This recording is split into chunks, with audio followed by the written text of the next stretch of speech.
reason why they grow. Thank you.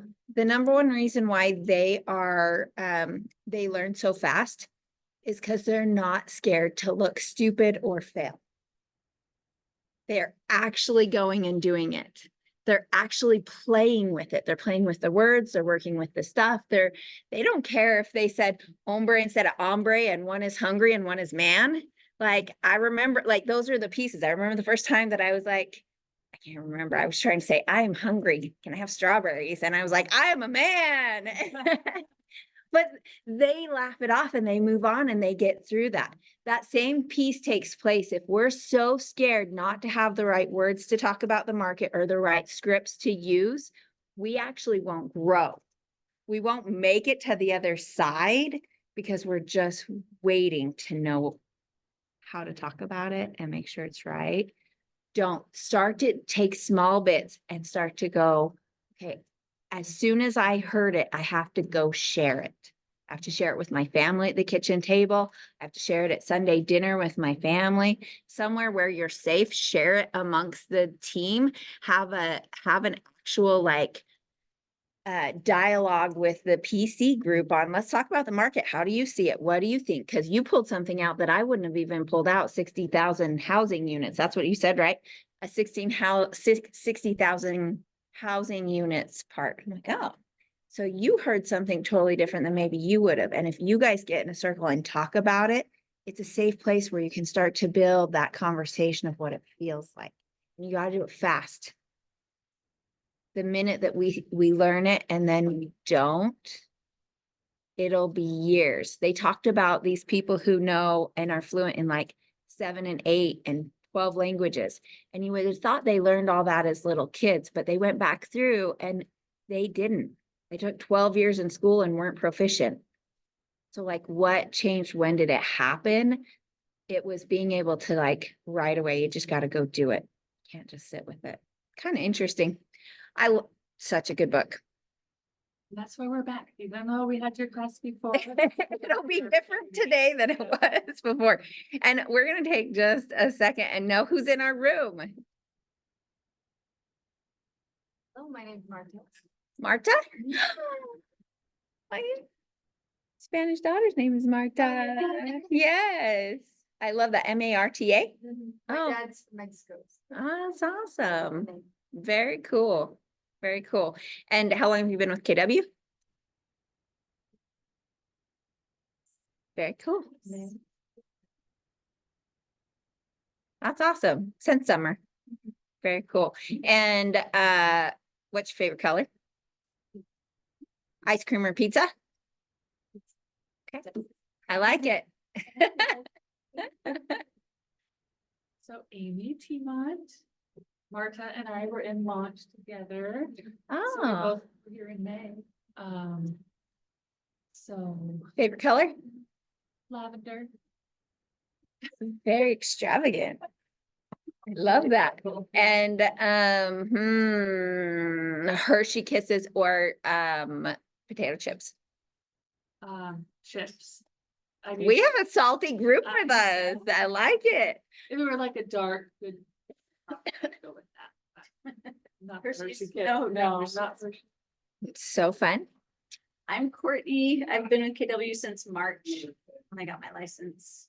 And I'll pick sweet over salty most of the time. So if you got to choose, like a Twix or chocolate cake, which one would you do? Probably chocolate cake if it's like really awesome. Goods. And then your favorite color? Favorite colors, lots of shades of blue and green. All right. So you got pink, lavender, blues, and greens. Austin and What's your last name? Wall. W-A-L-L? HL. H-L. Favorite color? Is that what we're... Yeah. I don't have favorite color. They all the same to me. Not literally, but I just don't have a feeling if that's what and then sweet, definitely over salty. How long have you been at KW? Since probably July. Okay. Last month-ish. What'd you do in your past life? I was in finance. Interesting. Cool. And now you're here. I know. I love KW. Dave Krantz. I've been with KW for almost a year now. Oh my gosh. I know. That's probably accurate. I was thinking I'm coming up on a year when I It was was helping with coaching. November. Not quite, but almost. And I like green. Green. If you had to choose, blue is over here and green is over here. Which side of the blue green? Like green, Probably green? sea green. Sea green. All right. Good. Very cool. Well, if we haven't met before, I'm Angie. Do you want to guess my favorite color? Red? No, but I do bleed red. I love I feel like KW. everyone here loves red because. It just is. It's like, I know the recruiters call him like, you're talking to the wrong girl. I bleed KW. Like it just is. Orange and yellow depends on the year. My husband said that the other day. He's like, in spring you like yellow and in fall you like orange. But I just like orange and yellow. They make me happy. Been with KW just over 10 years, and in my past life I managed a restaurant and I was the training GM at the Village Inn.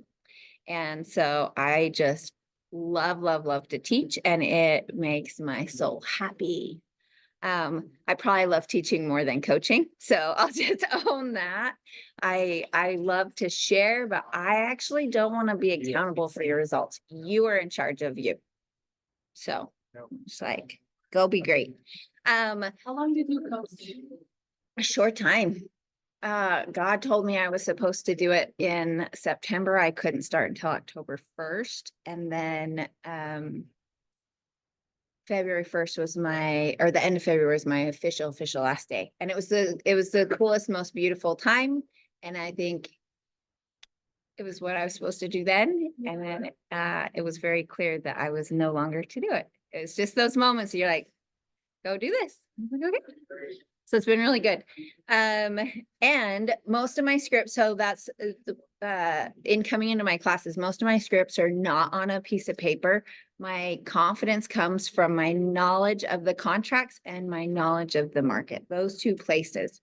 My cute little person who was upstairs is an unrepresented buyer on one of my properties. And now that we've spent enough time that he knows I know what I'm talking about, I went to shake his hand because I offered him another property that I think would be good. I was like, but you have to call, like, I can't give you all my knowledge and then you go use it because he's unrepresented with me, right? So I'm like, man, he's just been out shopping. He's got 1031 monies he's working on investing in. And I'm like, shake my hand and promise you're going to call me. You're not going to go to that builder. And he was like, are you kidding? Give me a hug. I was like, oh, I love 75-year-olds. I think they're so cool. And that we've spent our time with it. So, all right, let's get back to connect with our market because we got to figure out why we came today, right, guys? Okay, so there's three kinds of a market. So we have a buyer's market, we have a seller's market, and then we have a balanced market. You guys won't be offended if I take my time, right? And I might have to send somebody up to fill up my water. I can grab it for you. that would be like super incredible. It was already late and I only had a half. Thank you so much. Yep. Okay, so when we start talking about like what is a buyer's market, do you guys think we're in a buyer's market or a seller's market or balanced right now?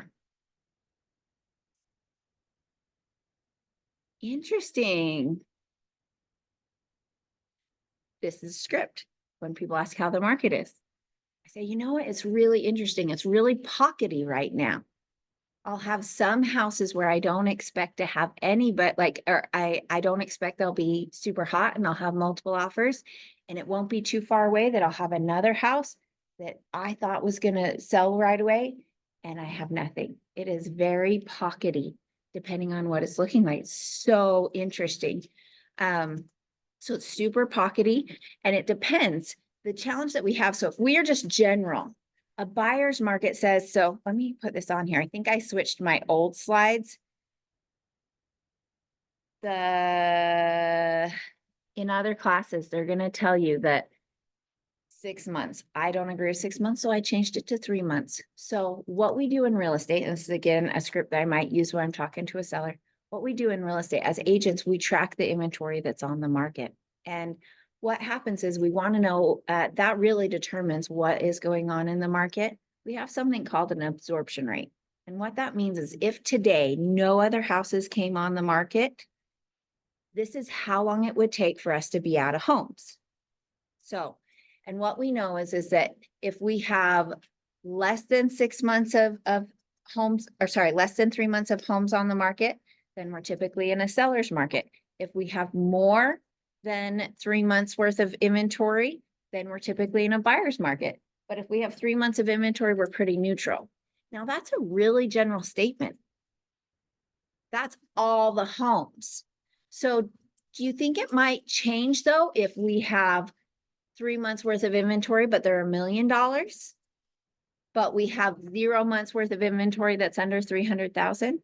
So this is a very general thing, and that's great. It depends on the story you're telling. If you want it to be very general, or if you want to start to really get into the nitty gritty. And so that's the problem right now. Most of the time we're pretty neutral. We're in a more neutral spot than we've been in the past. And so we're hovering right around 3 months worth of inventory, like in general. Do you guys know where you can find that or how to access it? Do you want me to show you?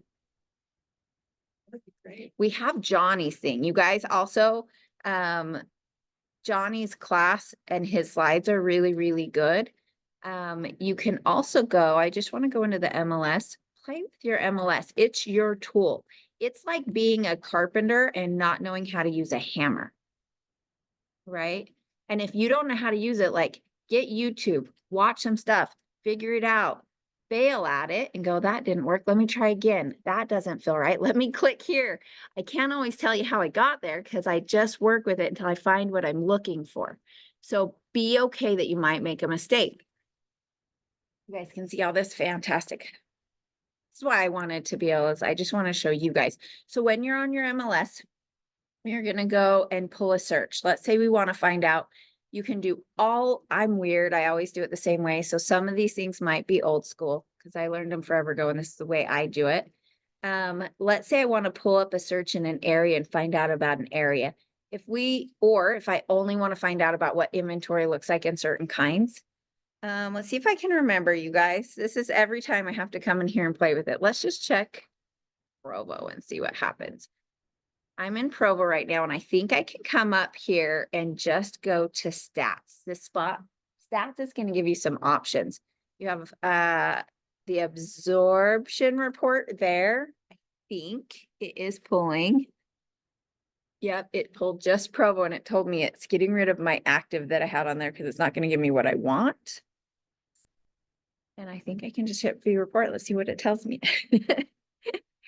This is, so it's showing me in the yellow that I'm pulling up Utah as a state and Provo as a city. And over here, as you're looking at this is active as of today, like what is happening for us.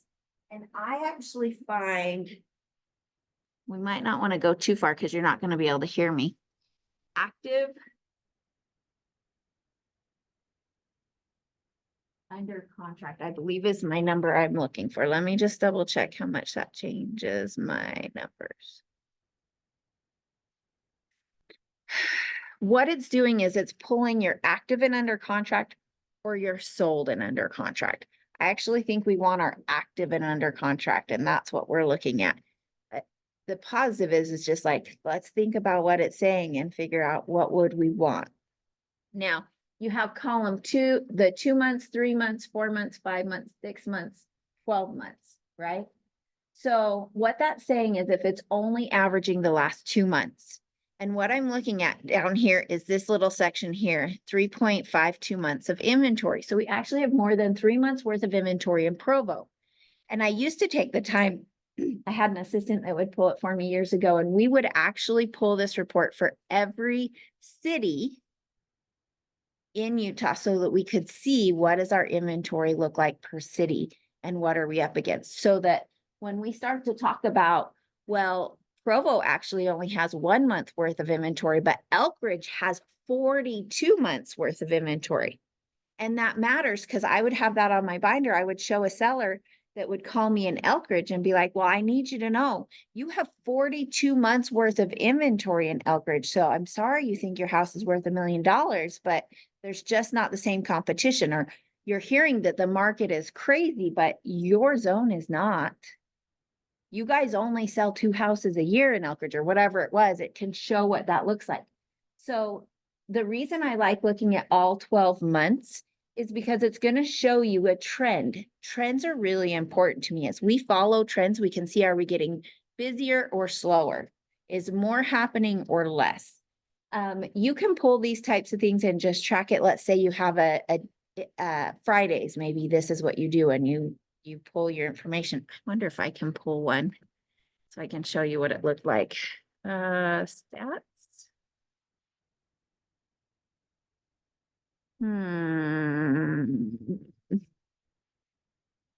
I'm gonna try one more spot, and if I can't find it, because it's been since Natalie worked for me, and I don't have the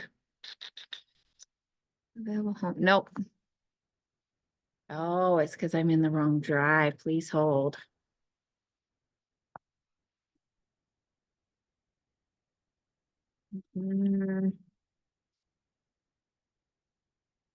So we would pull days on market. Nope, I don't have it in there. It's been a while. I remember what I call it. Please hold.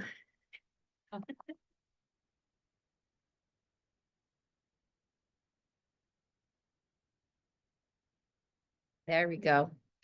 So, and then I would have this was back in 2022, so my life looked a little different. And down at the bottom, every month we would update and do a new stat. And so what we could see is what was the active inventory per city, and is it up or down to last year or last month? How many days on market is it? Are they selling over here? We would put how much compared to list price are things selling for. So, and it was per city. So it kind of gave us perspective on what does it look like depending on where we're doing business. You could, and then we also did just a general for Sanpete County, Joab County, and Salt Lake County. I do a lot, I do less now, but I did a lot more work in South Nephi or Levan or Mona. If I have to, I'll go to Salt Lake, but I like Salt Lake less. So it's just traffic and stuff, kind of fun, but you can create whatever that is. And then you can tell the story around what that looks like. And the story might be different depending on who I'm talking to, not because I'm making it fiction. It's just, how does it apply to them? So whoever you're talking to, how does that market apply to first-time home buyers? Instead of it being a general market, whoever's on that other side with you, what about our market impacts them? Are they someone who's retiring? Are they somebody who is looking to downsize? Are they like, who are we talking to? And that all gets super general. And you're like, but then now how do I know what to talk about? Pick someone and go do some research without telling them about what you think they might want to know about. And if you don't know how to do that, I'm going to share a simple thing. We're going a little out of order. That's also why I can't coach, just because you get abstract, Angie. Okay, this is my email, you guys. I left these unopened so you can see what my listing alerts look like in the morning. You're part of my world. It actually doesn't take very long to deal with, to be honest. I can clear my emails pretty fast if they're worthwhile or not, depending on what it is. When I was doing real estate, I had a listing alert that came to me for every active property in Utah County, and I looked at every active property. And there's 2 things that happened. I got to see how many came every day. So I also could see, are we trending up or trending down? What's a lot and what's not? When we started to hit, we were only putting on 12 properties in February, and all of a sudden March hit and we were putting on 60, 70, 102.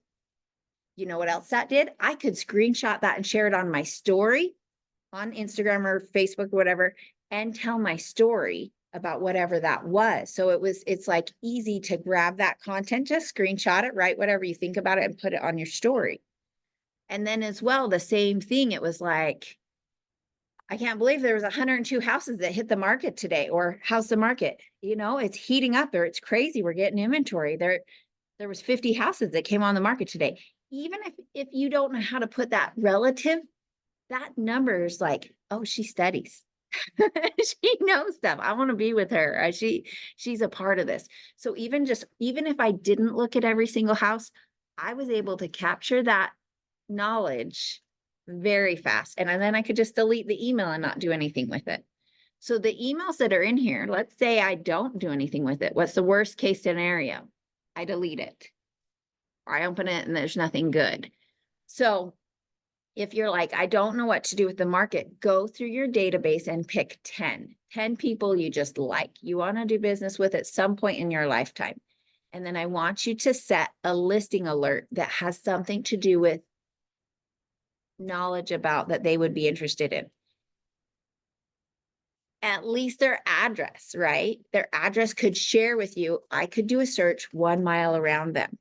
I'm going to share with you something that I'm going to share a real world example of what this looks like.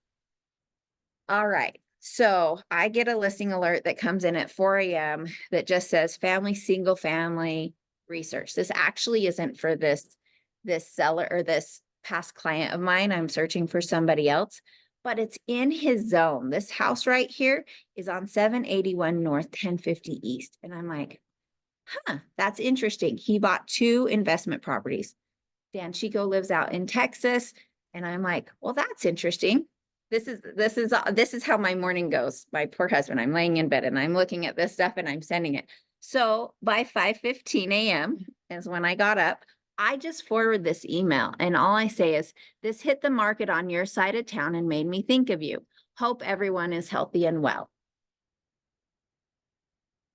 So I get my touch in. I'm providing real estate data. He knows I'm thinking about them. He sends back by 9:22. Well, hello, Angie. We've been strangers. Life has been so busy. Everyone is doing well, just getting older. Hope you guys are doing well. How goes the housing market? Should be pretty busy as rates soften a bit. I've been meaning to ask you a question about 1031 exchange. I'm thinking it's within the IRS rules to do an exchange on selling one. Oh, I was jumping at thank you property and investing in a new construction built home, so long as it can be closed within 180 days of its original sale. I guess the IRS would not care if it's a new build home, so long as it closes in the 180 days. Thanks for your email. Hope you have a great day. That is the power of getting stuff in and forwarding it out. Sometimes I will text. If it's 5 a.m., you get an email. If I'm like, I better do this now or I'll forget, I'll forward it in an email. Sometimes if I've got active buyers, I will pull it on my app and send it in a text or leave it in my drafts till I'm ready to deal with it.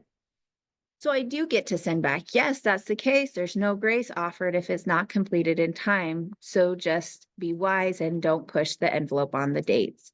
I grabbed a quick article that talked about reverse 1031 exchanges and included it so he could understand that there's another choice. You actually can identify a property first and then sell your property. So great though that it's just like, this is exactly why we have the listing alerts come to us. So if you're like, how do I get that market knowledge? And if you feel like Johnny's is this big, simplify it. Go to your database and go, okay, I'm going to take, and 10 may be too many, take 5, start listing alerts for those 5. So I'm going to pull a couple others that are in here right now. So you can just kind of see the things. So this one is the address and her name. So these guys, and I haven't responded to these today. So I'll usually just see who do I know that might care about whatever I'm looking at and how can I share it with them? These guys I helped buy a home and he has a mom that really needs to sell. So we've been watching just the market. That was the thing, is if anything comes out, should I share it with you? So this one looks like her house. I should share it. I want to say it maybe just took another price drop. Yes. So the last time I shared this with them is they had just taken a price drop earlier this week.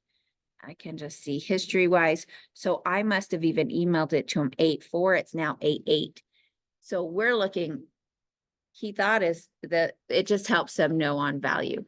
So she replied, let me go back to that one because she replied back to me.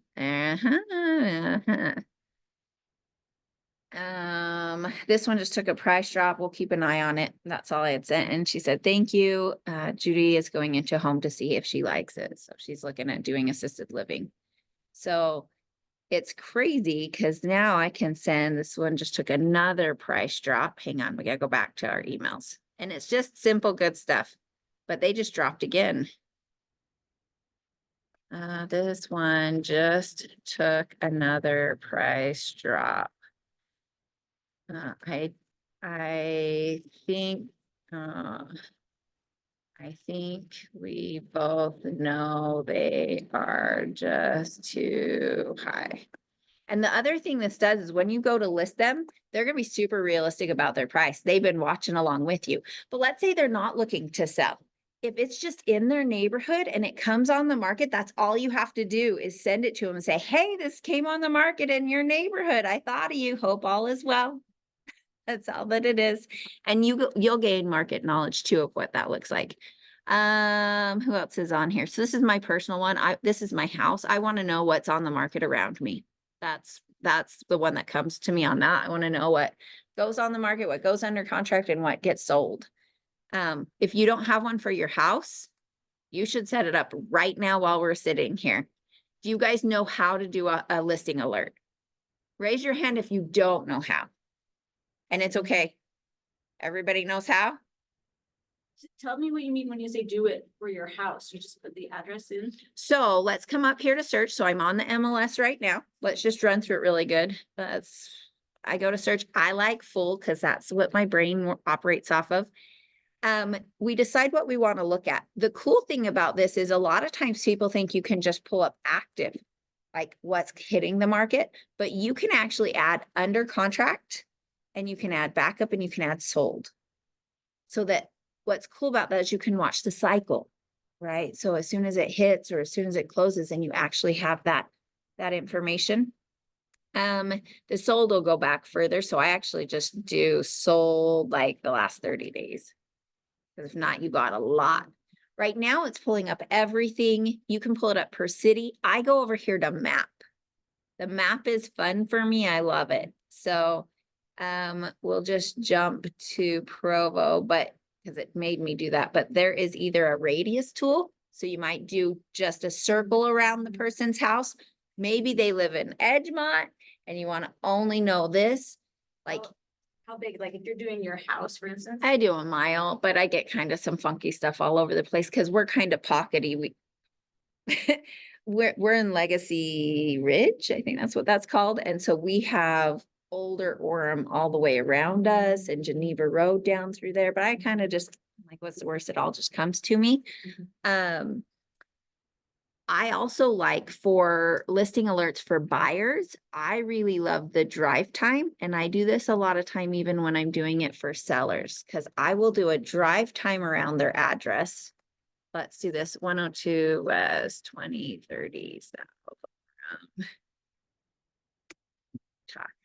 I do this and I might put in 15 minutes because sometimes that makes more sense to a seller than 1 mile radius. But I say, you know what? Within 15 minutes of me driving here, a buyer this is what a buyer is looking at. And do you think a buyer would live here and live 15 minutes from here? So if I'm in the middle of PG, that buyer is looking in American Fork, they're looking in parts of Lehigh, they're going to be open to that. So, and then you can choose the time of the day that you do your drive time. But that tells me within 15 minutes, maybe that's too far of what I might be looking at. That's 184, but that's giving me, hang on. We're going to do a review results and then switch this up and just do active and see what happens. I'm just curious.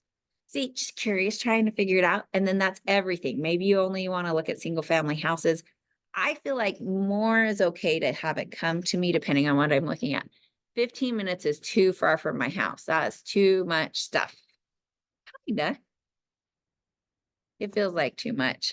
I'm going to just change it to 10. Actually, let's do 5.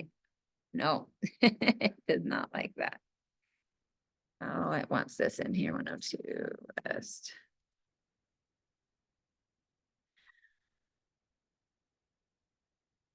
I am gonna go see if it lets me do 5. All right, so within 5 minutes of us, this is what is currently active on the market. I don't feel like that's accurate. I'm gonna check something. Maybe they just went under contract because I was just looking at houses. The only way this isn't gonna pull everything up is if the pins aren't right for whoever posts them. I'm so excited because I should share with this agent that I know that their house isn't coming up because it is a block and a half from my house. Yeah, interesting. So, yeah, when you're putting in your listing, you have a spot. You guys were all over the place, but I'm gonna show you anyways. Open a new tab so we can keep going. When you are putting your homes in, let's edit this. There is a spot on here where you have to verify where it's at on the map. If that's not accurate, it won't pull up in that type of a geo search. You guys all just learned something very valuable. So one of the first things that I do too is like when I list, I pull it up on my app and see if I can find it without searching for it in the map part of it. So that was a good nugget, you guys. You didn't know this was going to be a listing class on that. That was great. Okay, one more question. So if I'm doing a listing alert from the radius around my home, Uh-huh. I like that you did that contract active and sold. How do you do the time of 30 days sold? Right here, number of days back. Number of days back. Okay. Yeah. And then, and you can modify any way you want that direction. You guys know on the map search how to use the more like polygon tool. That's a super valuable tool too, because I have people who only want to be south of center, east of 9th, north of, or south of, I'm going the wrong ways. That was my Provo home search that I was telling you about. She has a 3-block radius. She wants her kids where they're in the party. Provo, like, they are so specific about where they want to be. Is it the same way in other cities as well? Yes and no. I mean, BYU brings interesting people. So Dan Chico actually, he was originally buying for his kids that were going to be at BYU. None of them ended up there. But he has emotional ties to BYU from when he went there. So it's like his memories are of a certain zone or a certain place or whatever that looks like. And so I think there's some of that goes generationally. But I think that's the same. If you think about anywhere you go, like why someone wants to be somewhere walkable or a certain park, you guys also know you can search school districts or schools. So I had another family, they had spreadsheets. They wanted dual immersion school, but it had to also be rated at least like a 7 or above for junior high or high school. So we were cross-referencing all of the pieces to see if we could get the zone, but we pulled everything came on the hot sheet, and then we had to go, oh, this house just came out. Does it fit are they in the zone for the school? They just went in, they just closed. So that one was a hard one. All right. That gives you hot sheets. The moral of the story, I call them hot sheets, listing alerts, do whatever that is, but look at it and go, is there anyone that I know that might want to know about this? Is there anyone that this might be a fit?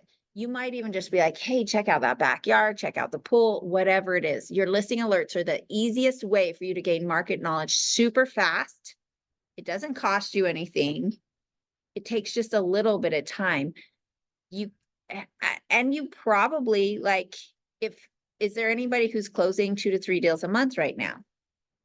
You have time to put the work into getting your listing alert set up. And the reason I love them is they act upon me. I would have never emailed Dan Chico. I'm busy. I actually put my head in the ground and stopped my 36 touch because I can't handle additional business right now. That's done. We're starting again. But that's the piece is like, it acts on me and then I'm forced to do my job and do my touches. So by doing the work up front, it takes all the heavy lifting off and then you can just, it forces you to do the work. Cause you kind of feel bad when you just go delete, delete, delete. Some days we do. Some days we do. And can I ask you a question? So speaking, you talked about in the beginning how you learn more from when you lose. How common is it for you to send something to someone that you think is a lead, that you think is interested in buying, and then they kind of tell you, we changed our mind, we're not gonna buy? You know, the best part, Is they that a just told you. Yeah. Isn't that such a huge win? The bad ones are the ones that just ignore you.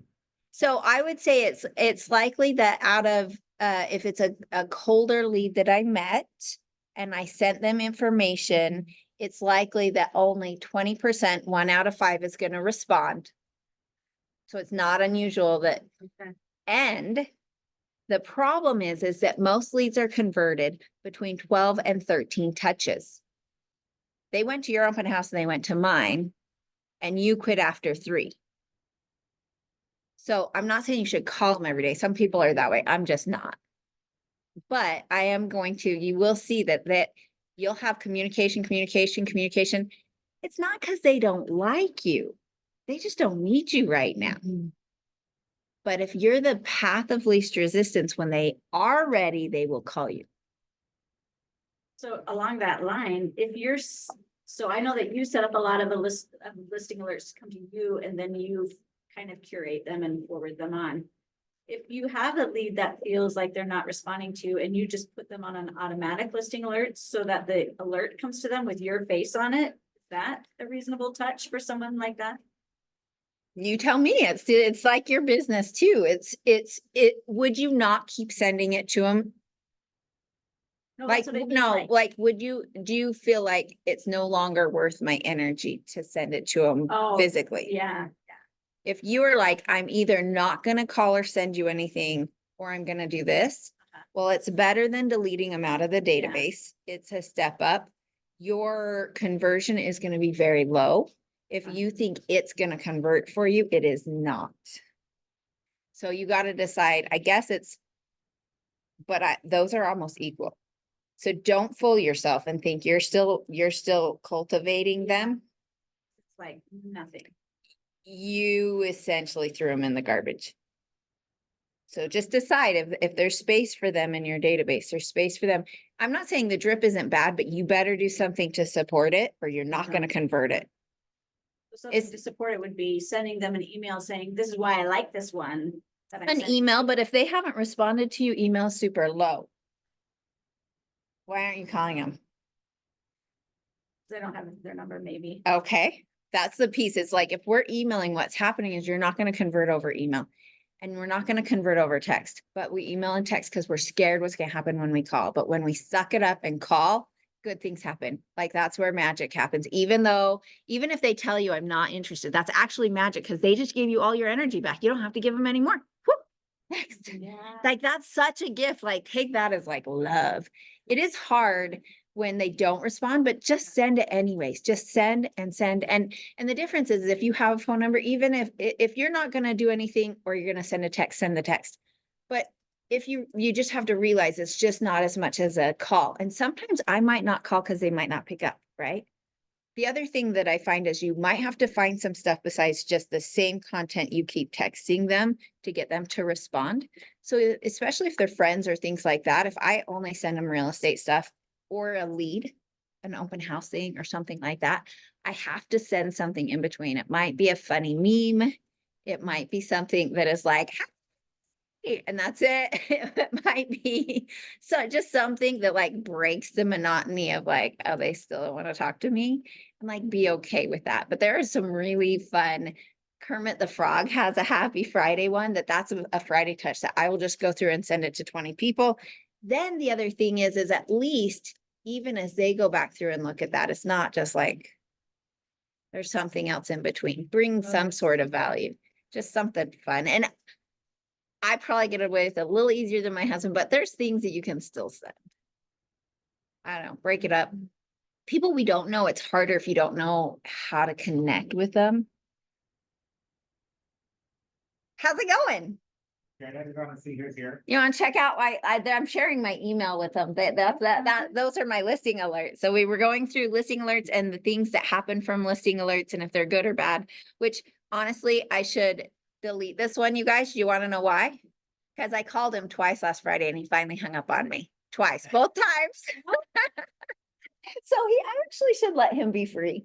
So I just haven't deleted it out of. You shared how it looks and you shared the really great. Oh one. yeah, Awesome I'm one. so glad that It's nice to know that you get that too. Yeah. Oh You know, I no. want that for you, but We- to know I- that's normal. It is super normal. It is super, super normal. And it's super normal that if I go in, I wonder if I could go into those. If I go into my messenger and I show, hey, or my messages to people, all have a buyer class and a seller class, and I'm inviting them to all this stuff. And and they're people who are like in my sphere. No response, no response, no response, no response, no response. And then it'll say, hey, can you help me sell my mom's house? Yeah. It's not because they don't like you, they just don't need you right now.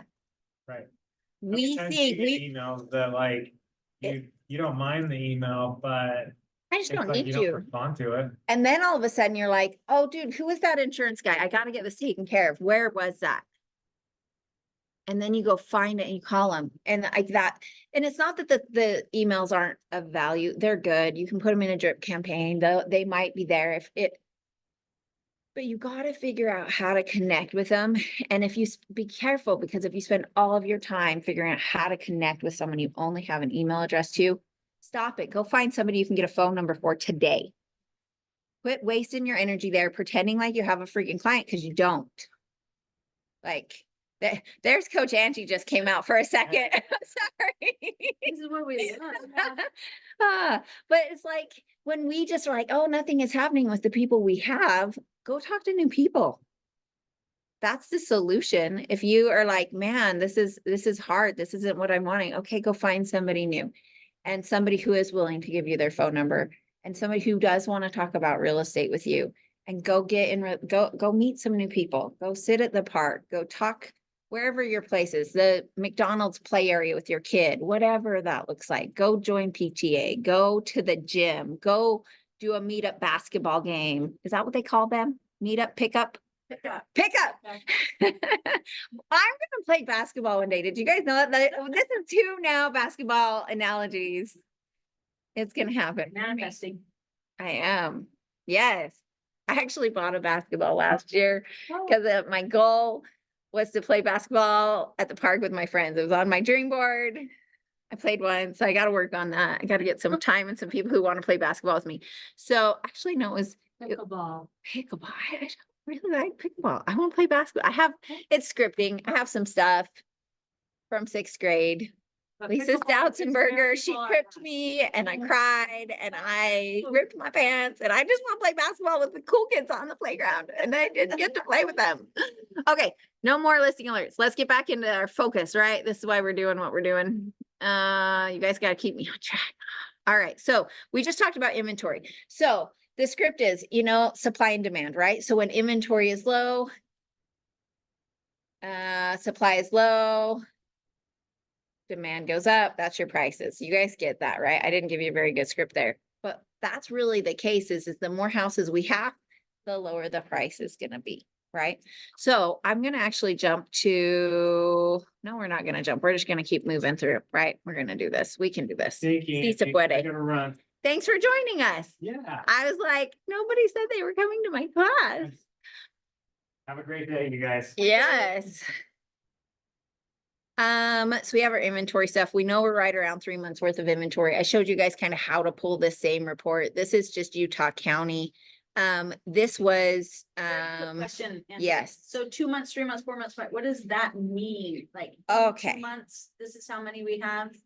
Good question. So if we don't have any other, so it's actually down here that we're looking. So if we don't have any more, this is an old slide though, just I'm like 3 months back on this. If we don't have any other houses come on the market and we just sell from here, I only have 1.35 months worth of inventory, and that is me taking an average of the last 2 months. Okay. This is me taking an average of the last 3, last 4, 5, 6, So what we're saying is if I look at the last 12 months compared to the last 2, am I trending that I'm having more or less? Yeah.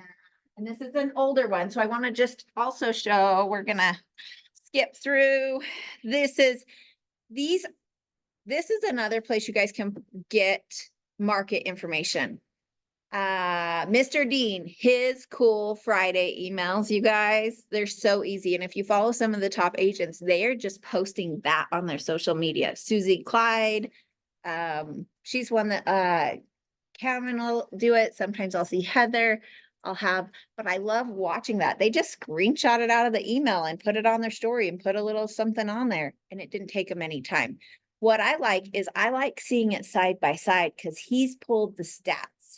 And so if we look at December of 2023, we had 8,700 homes on the market. And if I look at 4 months later, we only had 7,600 homes on the market. So we were trending down by 10%. And when inventory goes down, our prices are going to go up.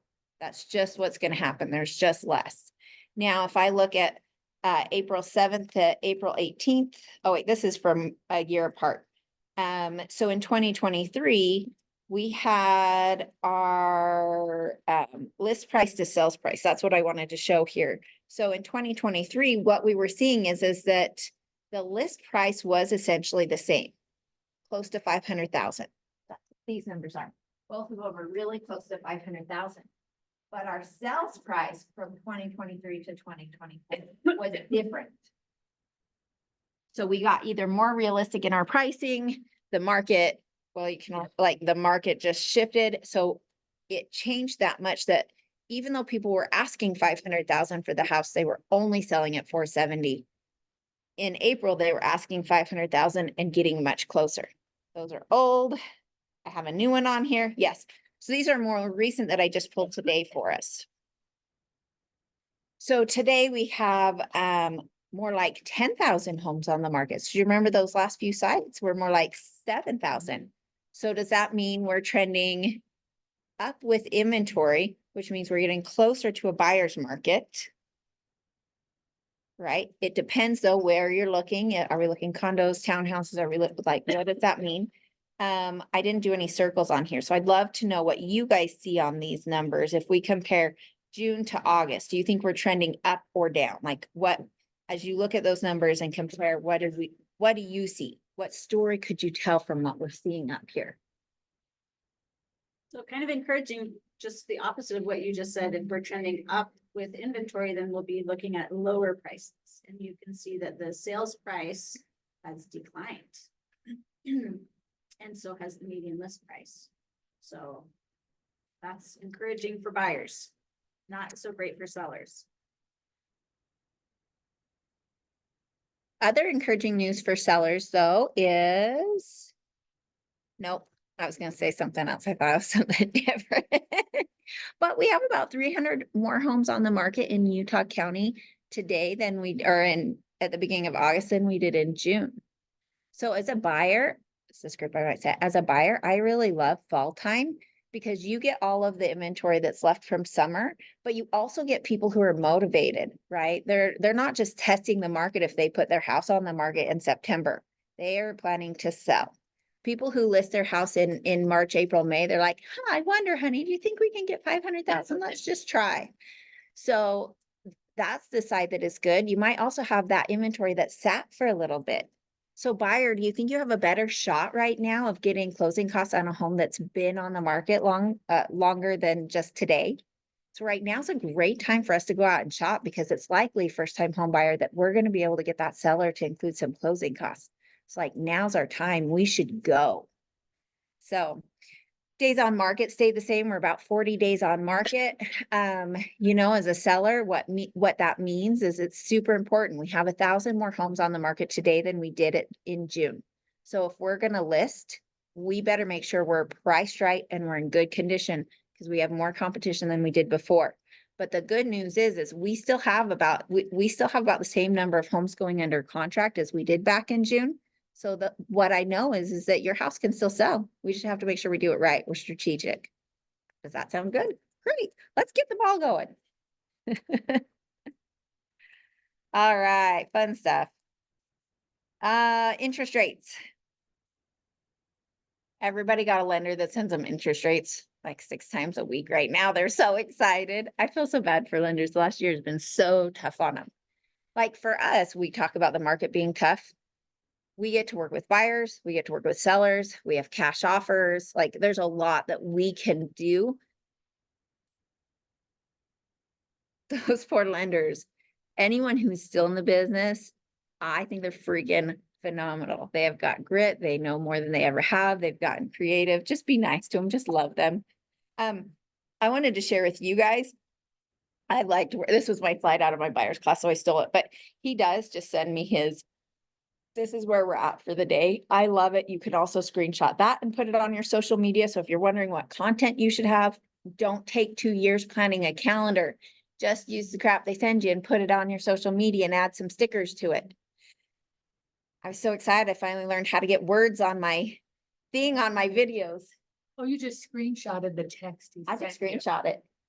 Yeah. And you made this with him in the back. Yeah, it was just off of my buyer class. So this is a slide I have in my buyer class as well. Have any of you guys worked with Jake? I love it. I don't know if he does this for you guys, and if he doesn't, you should say, hey, why is it you do this for Angie and not me? When I refer my buyers in, this is a email he sends the buyers. This is all of the loan options they have, and this is a video of him going through the loan options, and they can reference it again. It's sweet. That I didn't know he did that. And the first time I sent him a lead and this happened, I was like, okay, we're good. You're my guy. And I love that. I just feel like buyers need options, and not only are they getting it, they're getting him walking them through it. They get a PDF of it, all that kind of stuff. He's good. And if he's not doing that with your leads, you should be like, dude, why does Angie get videos and you don't send me videos? You don't send my people videos. All right, economic factors. Let's see what I have on here. Oh, unemployment. You guys know how I feel about Utah, though. Utah is a special place. Like our unemployment's better. So those two things that I have here, this red line, that is the national unemployment. This is the Utah unemployment.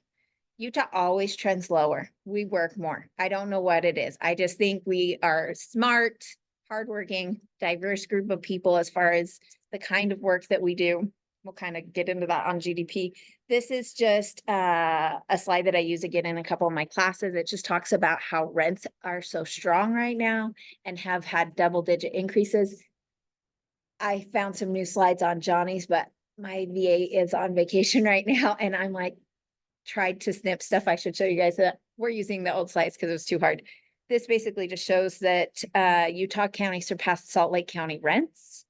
Homes that are underwater, there's just not. So when people are sitting in a class, or when a buyer is like, oh, I'm just waiting for the market to fall out and for foreclosures and short sales, the problem is there's just not, they're not out there. Distressed sales are less than 1%. And it's because people will sell their house before they lose it. They have the equity in it. And so we've done several lately that are that way. That my one in Orem, can any of you guys show my smokehouse? It was such a cute house. You wouldn't have expected that they had smoked in it. And so, and she had a second mortgage on her house, and her second mortgage was more than her first. So her first mortgage was like $1,300 a month. Her second mortgage was like $2,300 a month, and it was just for a little split entry. And she had lost her job, and her husband has lost his job, and they used their second mortgage to pay their bills for the last year, and they were out of money. So for the last year, I've been like, just go, you're gonna get a job, it's gonna be fine. Just it's gonna, and until finally she's like, we have to sell. And that's the case. As they walked away after we got everything done, she worked and cleaned up. She was great.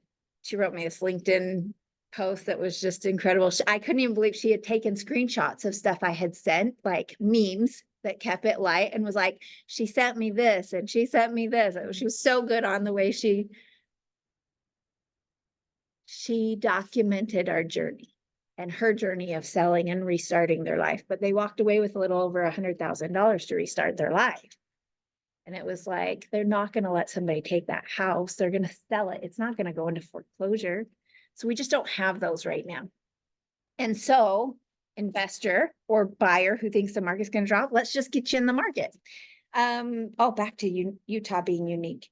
You guys were in my class when we talked about this, but Utah just is we're really strong economically. We're the 12th most favorable annual growth, employment growth, more Utahns work. We have the first highest labor force participation rate, the 8th lowest. This is actually in Johnny's slides too. Oh, this is. Something similar. I probably just grouped them together. 8th lowest unemployment rate. I think we also still the youngest median age, which is super interesting. We always tease like BYU is voted like the #1 most beautiful people campus or whatever. It's just Utah's an interesting place. The 2nd lowest poverty rates though, 2nd highest median household incomes. The reason I share that is because it makes our housing market strong, and it also makes it's going to keep rising. So we have to be careful. This is our GDP. We just have a really good, diverse ways that money comes into our community. Salt Lake was voted the hottest job market. That was a script I used for you guys before. So that all those slides come out of classes that I teach. So everybody has their own lead generating tools. For me, when I very first started, open houses were the tool. That was one of the #1 things that I did. 75% of my business the first year came from open house leads. It didn't come from people I knew. And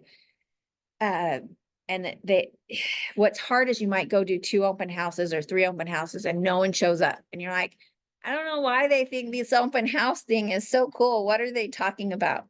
You can't give up after 3. Like you actually have to do it and do it and do it. And I'll give you an example of it. So we're doing our 55 plus cottages, and shouldn't tell you guys. Our model home and open house hours, like nobody comes, like they're dead. And I was out there probably 6 weeks ago with my mom in the evening. I was like, it's so beautiful out here. I got to get people out here at night. So I'm like, all right, we're going to do ice cream socials on Thursday nights. So in August, we're going to do ice cream socials. We'll do all the things. We did 1,000 door hangers. We've done ads. It's on the MLS. I went to the farmer's market, rented a booth, $25 worth every penny in Saratoga, handed out invitations, did all the things. You know how many people came to my ice cream social?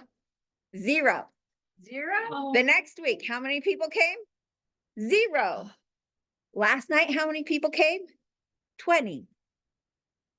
And the week before, I was like, it's a freaking waste. I don't have the energy to set up, get everything ready, do all the stuff, and have no one show up. But you have, like, that is the answer. You have to just like keep planning that you are going to have people come and do all of the things and get the balloons and set up the signs and do the stuff. Like, Could have stopped after 2 weeks. I know, I almost did. I'm so glad we didn't. And now I'm like, we need, like, it really was like, it just takes, you got to keep going. And so sad. What if we didn't, maybe we don't get anyone on week 3 and week 4, but week 5, we finally do.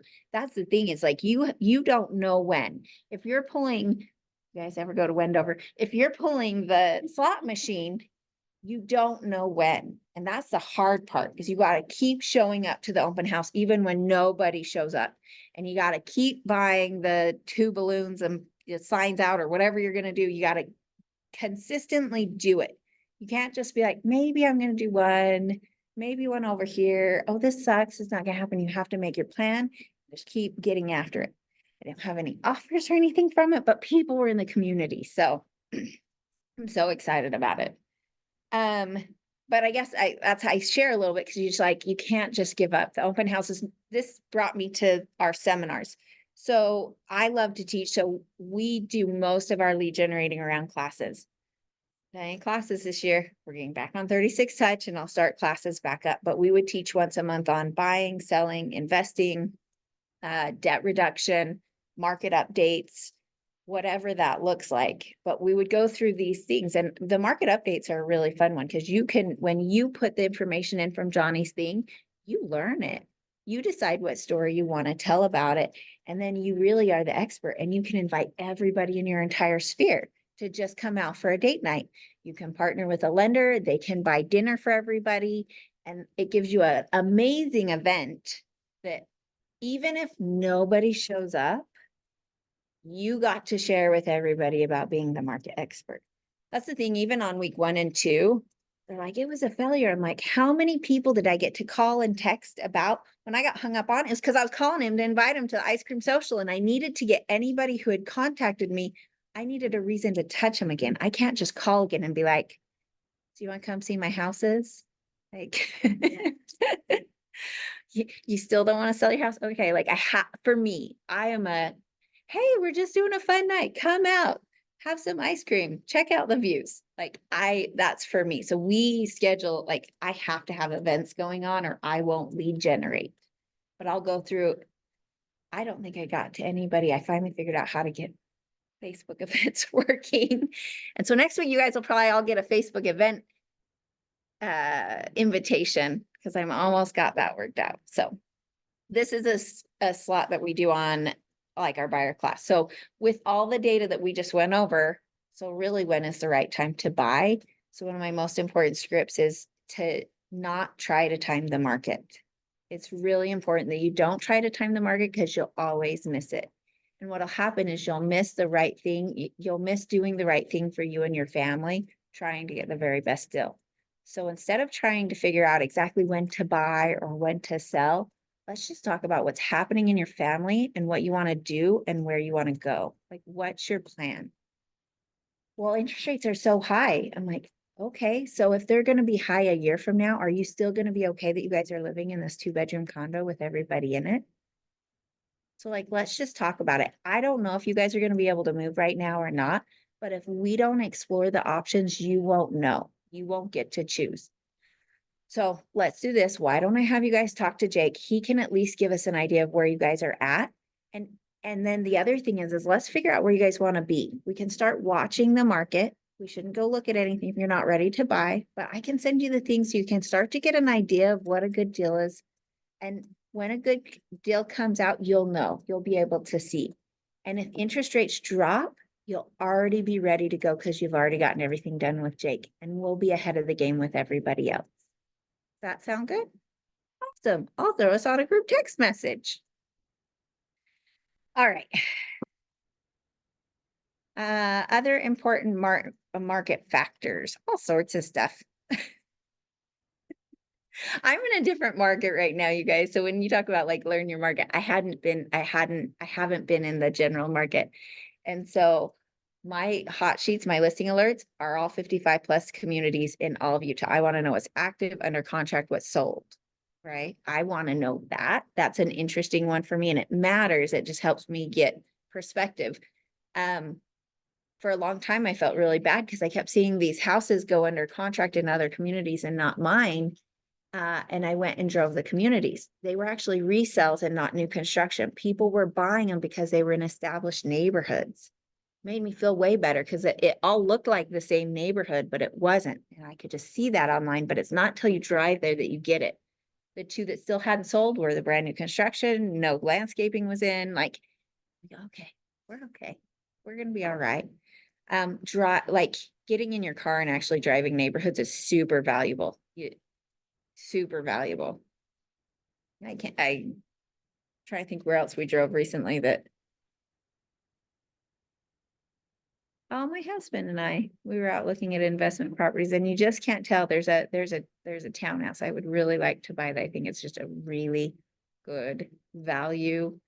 I wouldn't mind living there. Like, it's just a good value. We're just not quite in a spot yet, but looking online, the other one looks just as good. But until you go, oh, this is right across the street from $1 million homes. Huh. That's going to be an awesome location. Like, this is phase 1 of this new, that like, I was trying to get that investor. I was going to tell him about it. I was like, I have a property that I'd consider buying, but I'm not going to tell you unless you sign my agreement. Finally, we're past that though. He's going to be fine. It's too much. I'm so curious where it is. It's so good. I can't because my heart still won't give up on it. I don't know why I want this townhouse. we're a little ways out before that next step up. See, same thing though, like what are your goals? People wouldn't know, like, if we don't sit down and talk about it, that I actually would like to sell our big home. I would like to move into something smaller as we transition into the next couple phases of our lives. Oh, well, I can't tell you. Maybe. You got, No, it's you- fine. It's totally. somebody good should buy it though. What do you tell a new investor, like someone who wants to just get right into investing? Like, what's a good product to start with? Do you think single family homes? Do you It think- depends on their goals. So you gotta ask more about them instead of telling them. So figure out what they want to do with it, how they want to manage it. If be careful with single family. This is my opinion. And that's why I always step back when I start telling I'm just gonna tell you how I do it for me and the way it makes it work for me. I don't like I personally don't like single family homes. I think they're hard to manage. I think even if you get your tenants to say they're gonna take care of the lawn, they're Yeah. not. And it's just really rough. And so I'm having to manage all those things. So me personally, I love HOAs. I love townhouses. I don't care for condos because they're stacked. I help manage a couple for my parents over here and we own 103 and 303. 403 had a massive flood and it affected all of us. I don't care for condos as much, especially on that side of things, but if they can't afford to go to the townhouse, maybe they consider condo and then can move up. You got to get into something or you won't get up on the real estate ladder. So I personally love townhomes. I find they're the easiest to manage. I like the HOA because they do all the heavy lifting. They don't put up with junk. They have all these rules. The HOA manages it. They take care of the landscaping, the snow removal. It makes it super easy. I personally like HOAs that are new. They're healthy for the first 5 years. So I try to get new construction if I can. And if I can, I want to get at the front end of a community because every time they build a building, you're going to get appreciation through that. So the sooner you get in on it, the better value you're going to have. That's why my townhouse is my 55 plus community. I have one, I'm like, that is in building 1 for 540. Well, in building 2, that's still available. I'm just saying, in building 2, I just went under contract for 560. So you already are picking up equity there. And in building 4, someone's under contract at 575. They went with those other ones because they wanted a specific kitchen color or location in the community that just drove them to that spot. But someone buying at the front end gets to pick up all that appreciation without doing anything. And my builder's super motivated to finish selling out building 1. So it's like drop 30,000, just get someone to buy it. You just made that sound super doable. That's exciting. That's a great first way. It is. HOA makes a big difference. Oh, Just hands think about down. property management. They'll do what the property manager would do for you. The problem even with property managers is that they still call you to take care of it. Like, yes, they'll call the plumber and they'll call the other thing. If you can buy new construction, you're gonna have very little to deal with, right? You're gonna have a 1-year warranty typically that the builder's gonna take care of. I absolutely recommend that you do a home inspection still on that new construction, especially if you put a tenant in it instead of being owner occupied. Because you might look for leaks, you might check stuff. And I still think you should do a home inspection. A tenant will not. So I have just learned the hard way that any property that is tenant occupied, we do a home inspection on. It hands down. Even though me and my husband fight still a little bit about it, but things like they didn't fill up the Freon on the air conditioner, which is a big deal because now all of a sudden it's just energy. Yes, the builder's going to come out and fix it, but I'm dealing with the tenant through all that. Just do the home inspection. And depends on what they're looking at. What's kind of tough right now is you're going to probably have to put 30 to 40% down to cash flow. So depends on what your long-term goals are. I have a friend that her husband really wanted to invest and she is a super safe person. And the market was pushing and it was she's on her 2-year anniversary now. But we did all of the math and went, okay, they had to borrow money from their equity line of credit to get the down payment, which now you have to own that debt and this other debt. You definitely are not going to cash flow in doing this. But when we did the math and showed appreciation, and I only do 1% appreciation because I'm super safe. they might get 3% this year, but like we did it off a 1% appreciation. I think last year the market was close to 4% up in most of the areas. 1% appreciation, and then the tax savings because of the depreciation on the property. They balanced, so they actually were supplementing. But it was flat. And it satisfied his need to build on and get a property.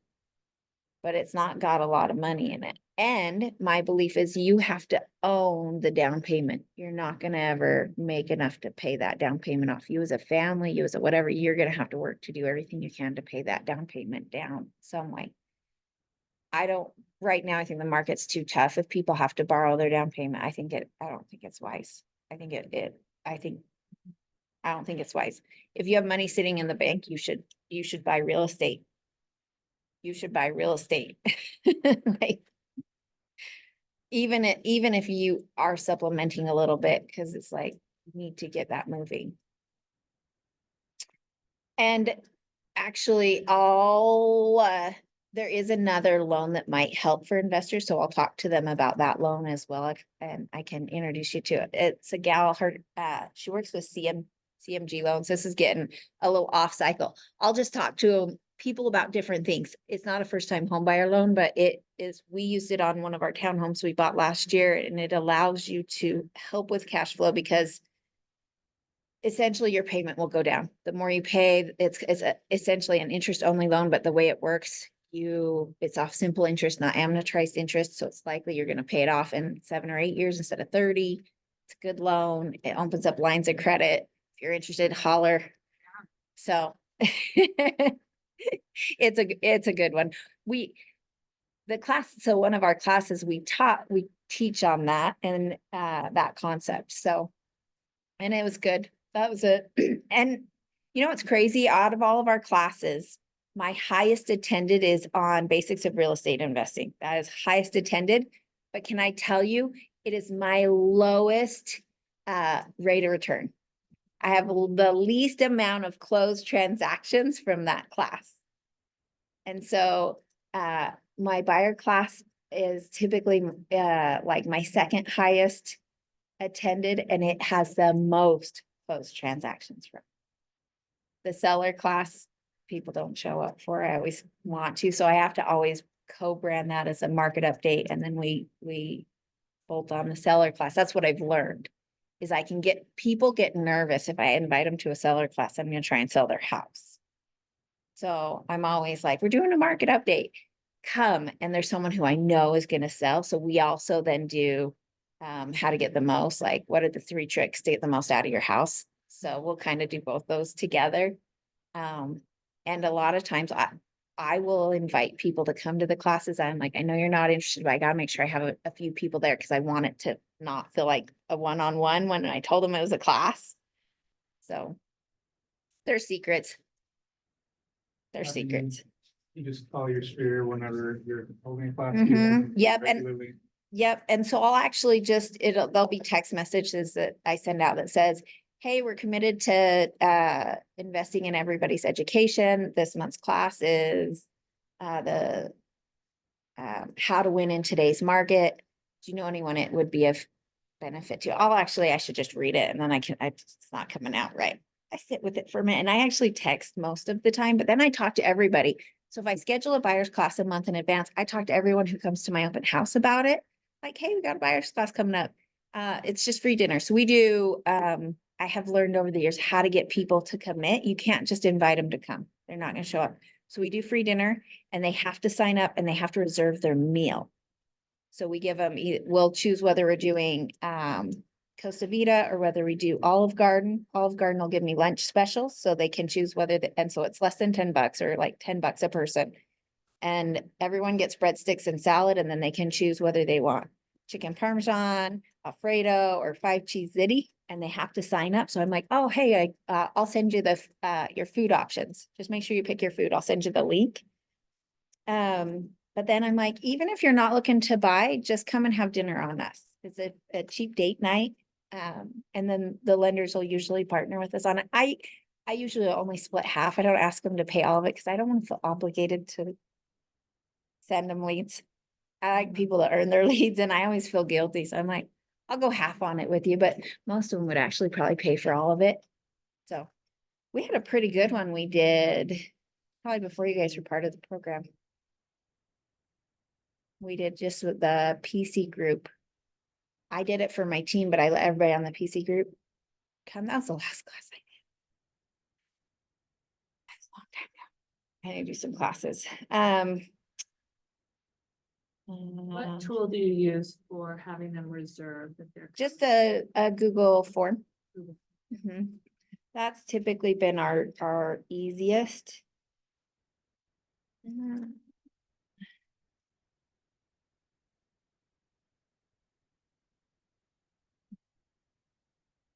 Trying to think of who I've recently, Now I want to go drive around and find all the good townhome communities that are new construction.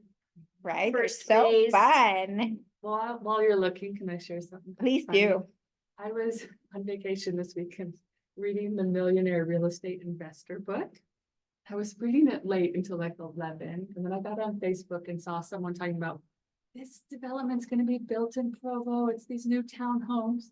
And it's on my mind, right? Investing. So I totally like messaged him at like midnight. Do you have a number for how to get in touch with this and everything? He's like, no, I was just saying that it's going to be built. They're talking about it. But because I was reading that book, it Yeah, got get out me to ahead of be it. like on it and asking. So that's, so I'm 100%. glad to know, like, that is kind of a good way to get into it.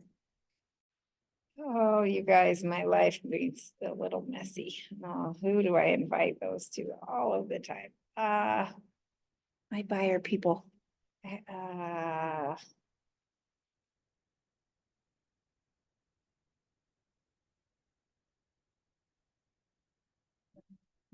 Stubs. Let's see.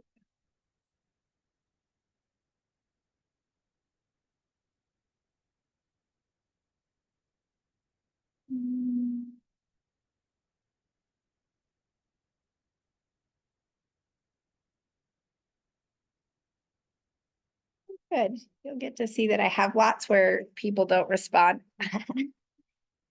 and stuff. But I do try to mix in some of the other stuff.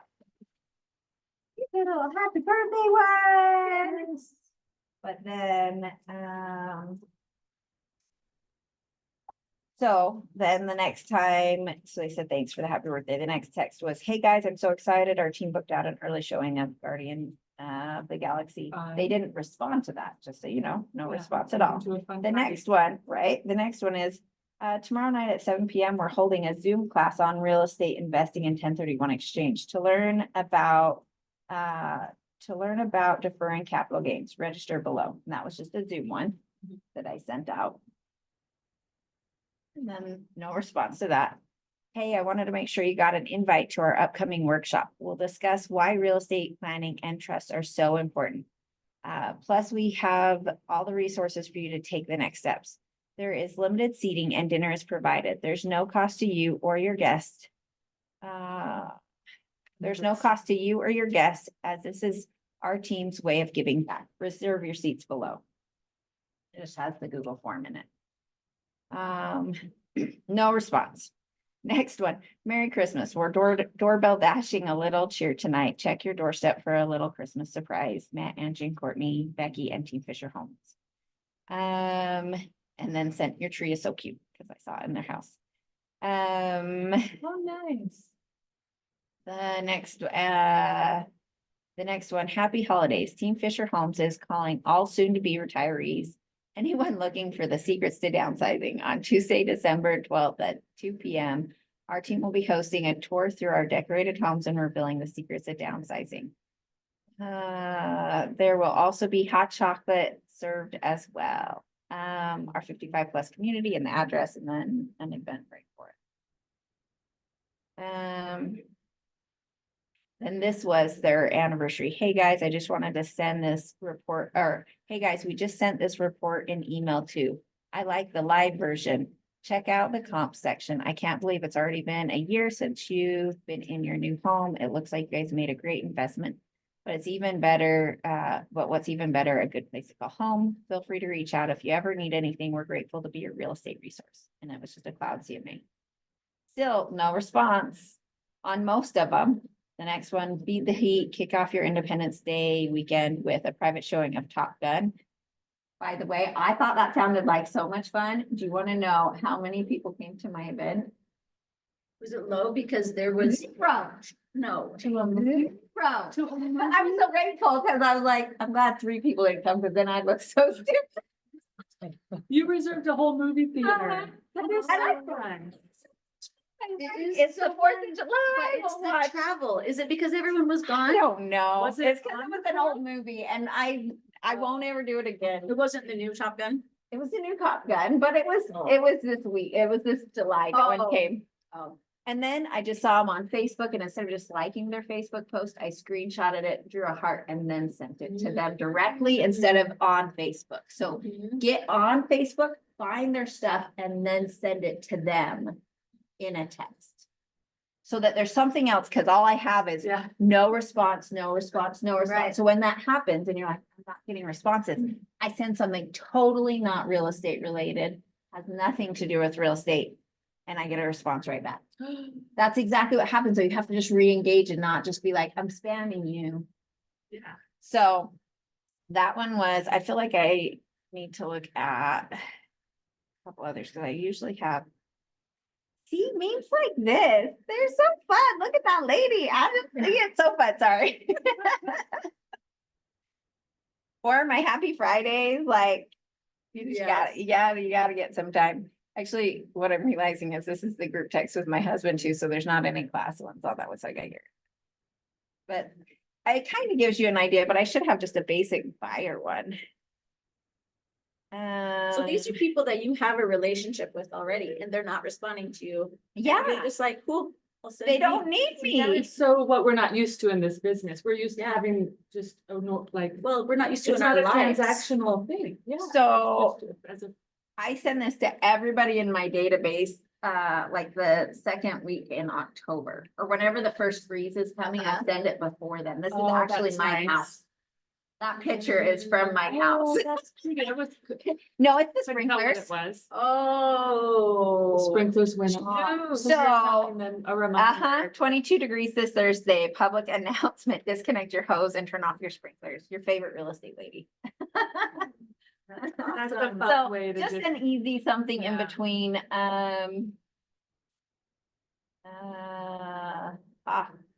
hi guys, hope you guys had a great Independence Day. My team has a market update we are doing. Here's a link, in case you know anyone that it might be helpful for. Knowledge is power. Join us for a real estate market update. Dinner from Cafe Rio is included. Sign up below and choose your dinner and reserve. So something like that. I like that because you're also inviting them to invite the people. Mhm. Here's a link in case you know anyone this might be. Most of the time that's like, especially for the buyer class, like if you want to win in this market, like the market is hot. Do you know anyone looking to make a move this year? We teach the best tips and tricks to prep your house to get the most out of it and how to coordinate buying in this competitive market. Come for the info and stay for the dinner. Olive Garden is provided. Choose your dinner or click the link to choose your dinner below. And right above that, there was a listing and it just says your neck of the woods. So I'm not creative. I use the same thing every time I send stuff. But that's awesome. Just for fun, I thought I would share this house needs work. I don't know why I sent that one in there, but same thing, doorbell dashing. That was back in 2021. We do about 300 hand delivered pies every year. At Christmas time for past You clients. deliver them? Mhm. Oh my But that's why I leave them on the doorstep. I don't want to talk to anyone. I don't want to get stopped at the door. We have a system. My husband drives, my daughter drops, and I copy and paste the same message and we just go. But I had somebody once call me. It was someone that my husband knew from work and I didn't really, I'm not part of the cool kids. Like I don't go hang out and do the side by side stuff or go out with these guys on the weekends, and they called and asked me to come over. They wanted to sell their house. And I was like, thanks so much for calling me. I'm so grateful. And she was like, well, you gave us a pie. I couldn't call anyone else. I was like, Yes. okay, then we will do pies. That's what we do. That was, and she's bought, they sold and bought, and then she was the one that hadn't responded forever and was like, come sell my mom's house. It was going into foreclosure and it was good. So that means you 340, that's like your sphere as well as all your past clients. A lot of past clients, not everybody stays on. Some it's just too much, but they're usually people, most of our business now is repeat and referral. And most of our stuff comes, some open houses, like I have 2 leads that we picked up when I did an open. I'm too busy right now. I did an open house. I got 2 more leads. I was like, I don't have time for you. So I'll still get leads at open house. It's just harder. I'm just holding it open as my fiduciary to my seller and just doing everything I can to get people through. But most of them now are repeat and referral. Right now I'm in a weird space. I just gotta get back into our real business. I'm getting my team back in order and stuff. So So do you do pies from, you were at Village Inn, do you go back to do that? That's really neat. to do Yeah. those for- and a lot of our business, like we still do a lot of business from Village. And the gal I told you about was a server that worked for me 10 years ago. And so, yeah, we do a lot of business. That's our sphere of like, where's your past life? If you weren't a dirtbag at that job, they will probably work with you. You should go into that spot because they know how you are professionally. Like they know who you are. Like you already have instant stuff going on. Actually, I need to act. It's my husband, but he's picking up a sign. I'm so sorry. He's gonna be mad that I rejected his call. Please hold. I'll be fast. I feel like I should mute my call here. Hey, I'm in the middle of teaching a class, but I was worried you were down at that listing.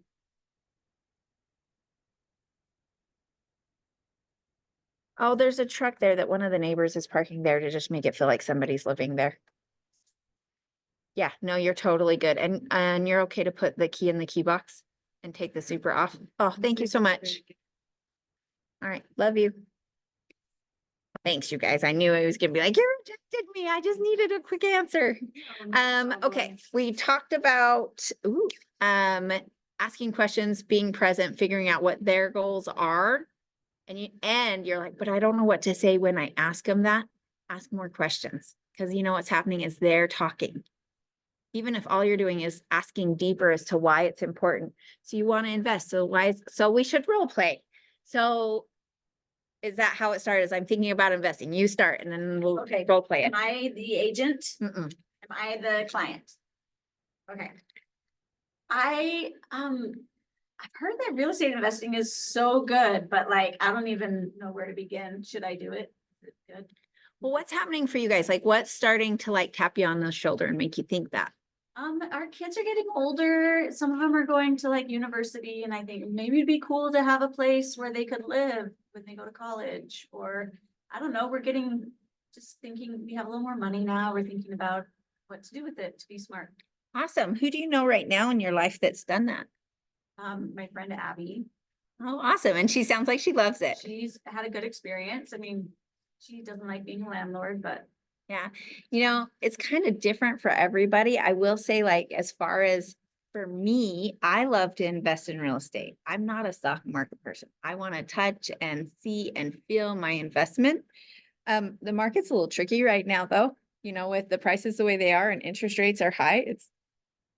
It's tricky. So we got to find out why you want to invest in real estate. So it's good probably for like a long-term game, but you might not make a lot of cash off of it every single month. How much, I want to ask more questions, like how much do you know about it? What does that look like? Do you guys have you got some money set aside that you're thinking you might use? yeah, so we have enough for a down payment. If we're looking at like, we have about $150,000 saved. Okay. I want to cash flow a little bit at least, but I would love to just have passive income eventually, Where's that money at right now? just in a money market account. Okay. And if you didn't have access to that money, you guys would be okay? Yeah. How long do you think you might hold on to the property for? Oh, I think we would just want to hold it for a long time. Awesome. And so we might want to look at different markets. So where are your kids going to school? University of Utah Okay. and UVU. Okay. What I found about University of Utah is that you just have to know what you're going to invest in up there, and it's all old. So that's a little tricky because you're going to be working with old buildings. It's going to be pretty high in price, but I'm guessing his rent up there is pretty high too. Yeah. Yeah. How far out was it before they're going to school? One is starting this year at UVU and one is already in school at the U. And you guys live down here? Yeah. So one thing that I've learned about real estate is like this is hard because I manage my own properties, but I feel like it's going to be easier for you if it's going to be in an area that you're at. The other thing about real estate is I do like new construction. I like something that's going to be easy to manage and in an HOA. I haven't found that up by the U. What we can even do is, so there's two things. I think we should start to study the market, number one. Number two, I think we should talk to a lender. You're also going to find that even though you can put 20% down on regular properties, when you're an investor, it's likely they're going to actually even require 25% down on some of those properties. And then you're going to get a break on your interest rate when you go to 30. Like there's a shift right there that could make it more possible for us to cash flow or what it would look like. I think I want to teach you about investing. Like if it were me right now, I would go into the 4 quadrants. So there's 4 ways you're going to make money in real estate. You guys know the 4 quadrants. There's 4 ways you're going to make money. So I would walk them through the 4 quadrants, and it depends. Each property is going to be different. I think what we do is we start to get a closer idea of what area you guys are looking at, and then we should actually run the 4 quadrants on those properties and see what it looks like for you guys, if it makes sense. The other thing is I think you really got to get clear about the loan. I'm sure you guys have great credit and you have good money down, but when we find a good property, you guys are going to need to make an offer and we're going to need to move quickly because it's a good value.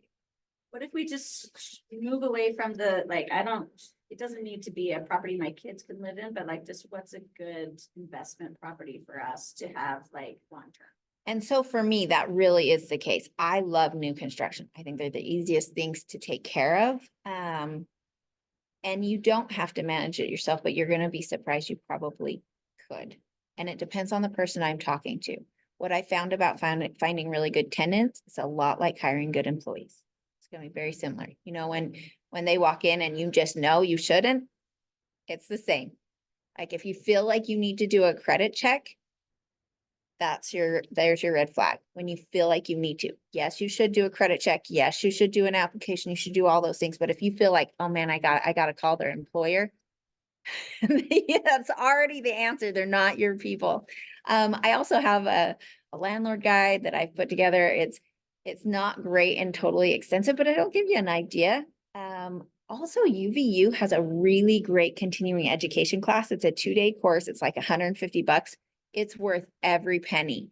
I think I would get signed up and see when the next one is. But if you guys are even thinking about investing, even if you're not going to manage them yourself, I think it's worth the money to take that class.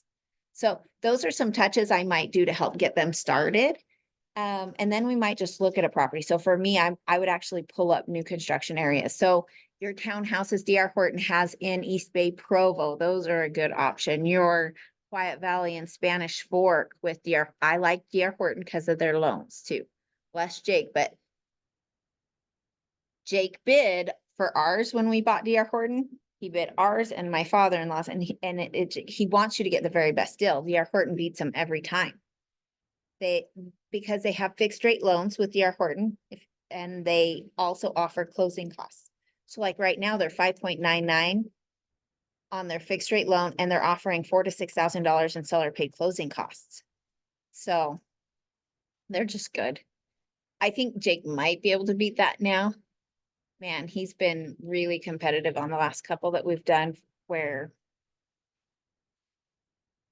they've talked to multiple lenders. It's been good. But D.R. Horton is my favorite. I also like D.R. Horton. So investors, I really like them for first-time home buyers.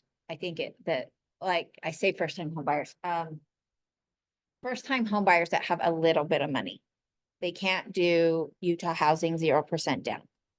But if they have a little money or they have somebody who can gift them 10,000 or 15,000, like DR Horton new construction. I also like DR Horton new construction, single family homes. Like, do you guys remember my basement house? I think I was in the middle of dealing with that when I was in the coaching. This house that literally is underground. It was so hard to sell. It was such a, Wow. but they called me and, it's 2 bed, 1 bath. They bought it at the height of the market, you know, like when things were crazy. And she just didn't want to live there anymore. And they'd had a baby and it's cute inside. They got it all redone and was so cute inside. Finally, after 6 months of working with them and us watching the market and talking with lenders and seeing if we could make that shift and have it make sense, because interest rates were higher, right? So they're at 3% because it was the height of the market. If we sell their 3% house, can they go into something at 5 or 6% and not live in the basement anymore? Well, we took them to DR Horton. They got locked in on, they had a special promo for 4.99%.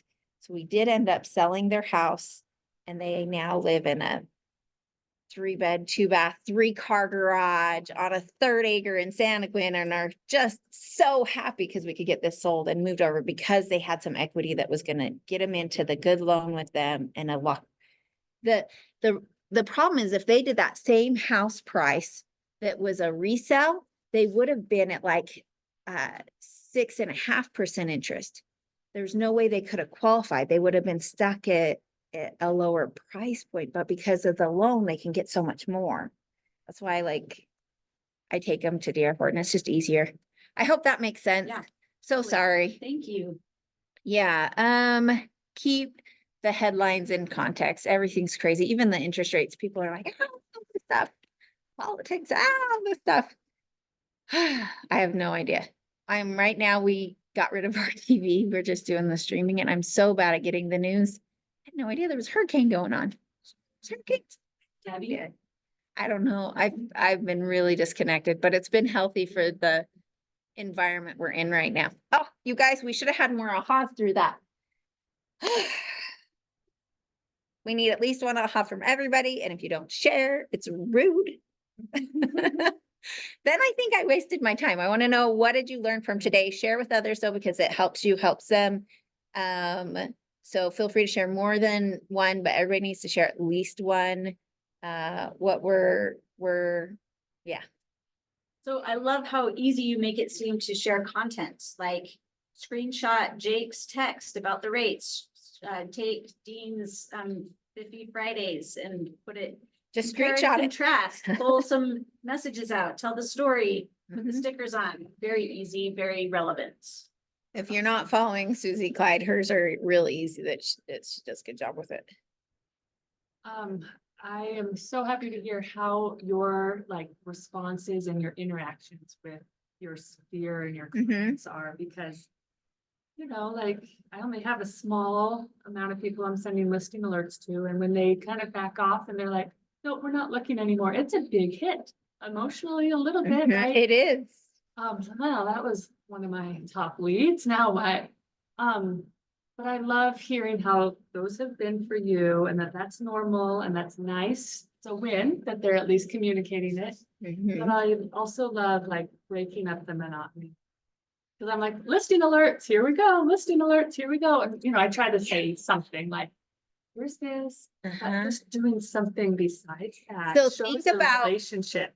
And can you imagine even something that if you took that same content, I'm like a multi-purpose on content, take the same content, you need something different to talk to that lead about, screenshot the Friday financial update. Hey, just wanted to let you know XYZ happened since last week. Kind of interesting. Screenshot the rates, screenshot something and just send them something different. And you could put it in all these places and just use the same stuff. But don't make it hard. When That's we so have to have a plan. Never heard of doing that and never thought of that before. So that's a big, Hey, something I can totally. and I will say, every time you get a reject, you know how to solve the problem in this business? Find someone new. Call people. Yep. Yeah. Call anybody. It doesn't have to be about real estate even though. Pick up the phone, voice to voice. Call your friend, call someone from college, call somebody. Like, I promise the energy in that will flip what is happening. It will. Just call somebody, pick them up, call somebody. But yeah, find somebody new. And if you're like, it's the same 5 people. When we only have one lead and they decide not to move forward, it sucks. If you have 10 and one decides not to move forward. So one of the commandments on our team is every marshmallow in the fire counts. Like, you got to just keep throwing them in there and keep them moving. And emotionally disconnect from whatever the outcome will be. Doesn't matter if they buy, doesn't matter if they sell, just like keep working the system. Like, emotionally disconnect. When you show the house, it doesn't matter if they make an offer or they don't. When you can get rid of that energy, it matters, because the energy in which we do something is actually more important than what we do. What we say, all of the stuff, they will feel it. So you got to get real and get right with yourself of like, can you actually say I'm okay if they don't buy? And then you got to get right with that. You got to, sometimes a Leo guy. I'm so glad you guys are so fun to hang out with. This is good for my soul. I honestly like learning about the MLS and how you use that. Help you. I've struggled with learning. I need to go watch more YouTube videos. It also brought up a lot of questions, but You should just, this is what I'm going to tell you. You should just play with it. Keep pushing buttons and figure out, if I click on this, what does it do? If I click on this report, I have no idea what it is, but like, play with it. Like, don't be scared or feel like you have to know before you do it. Like, really get in and play with it. You were gonna I say was something. gonna say something, sorry. There's a little class that MLS puts on like once a quarter or once a month. Oh, okay. You could try to go to that. I get emails. You might have. yeah, Yeah. Or if you just go, they'll help you. I don't know if you guys know Elise down there at the MLS at UCAR. Just walk She'll in just and help you? she will just help you. She is so nice. They really want you to be successful. If you walk in and say, you know what, I'm trying to find when the next classes are. Can you help me? They would love that. That would make their soul so happy. They would much rather you do that than not know or not know how to get the class. Like, don't let that stop you. She is the nicest lady. I have no idea how she knows all of us. Those two are both so competent. Mhm. Who work there. I have no idea how. Like, they're they've really captured him and kept him. She was there when I started. Elise was, she's just like, I can't remember. Oh, if you really, after she helps you, then send her a thank you note. And you will be somebody that matters to her, and she'll always help you the rest of your career. That's awesome. You probably did that, didn't you, Angie? I needed those people to help me. People who help us, there's a few people out there that are going to help support your journey, and it's good for you to write some thank you notes. You're supposed to do 10 a day, right? Really interesting to see, I guess, how you segregated out the inventory and absorption rate by city. And Mm-hmm. so that was cool. And then also, for me, it was those listing alerts, just how many you have and how specific you got with them, and how you use that to inform your sphere and leads and stuff like that. With the one thing about listing alerts is if you're really specific, you think you're going to get 500 listing alerts every day, but when you're so specific, it'll only come when that happens. So it's actually not that much. So if I want to look for 5 acres in Lake Shore, how often does that come up? And then it sends to me and I'm active on it. So then I can take those that must have been what I probably sent to them. Something I have people that might all like the same thing, right? So if a good investment comes up, I can send it to 5 people, or if something comes up that, yeah, I do. I think it doesn't hurt us. And worst case, let's say it's on there and nothing happens. I think anytime somebody talks about selling, you got to get them on a listing alert, even if it's a year out, because you'll have so much to talk to them about, and you'll be the first person that's talking to them about those things that their neighbor just listed or that something just happened. And you'll be really aware of the market when you go to list. You'll have a really clear price. The gal in Orem, like we've been watching, and I did hers a little bigger because hers is different. Oh, you guys, the KW app is awesome. If you don't have it, you should get that.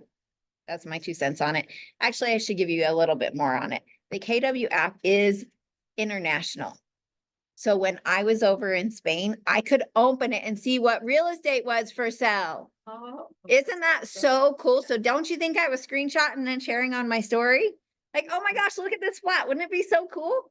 Like, or if I'm in San Diego, or if I'm in, so you can share that app with your sphere. Make sure you talk with Cameron how to, or Hunter as to how to get your branded app. You don't want to share just KWs because it's general and you might lose that.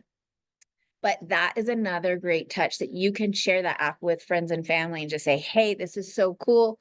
Whenever you're traveling, you're going to be able to know what stuff is. It's really good if you're in St. George or other places, but it's such an easy, good app. I actually personally like it because you can put your favorite location in and it'll tell you how far the houses are to it. So I have a place I want to, there's a great hub of all the trails in St. George down by this coffee shop. I think it's Beans and Brews, but I'm not positive, but that's my place in there.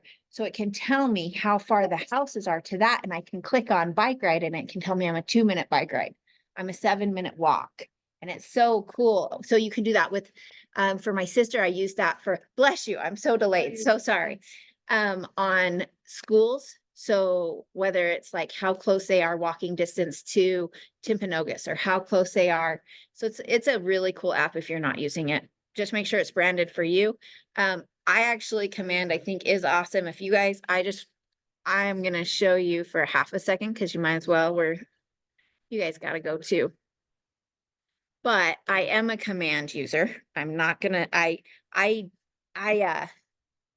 do export a lot of it and work off of a spreadsheet. I'm not gonna lie. So I don't do my daily contacts through here, but everything is logged in here, all of my my birthdays, my anniversaries. But what I wanted to show you was database stuff, database health. If you guys don't realize, you can see what your database health looks like inside Command.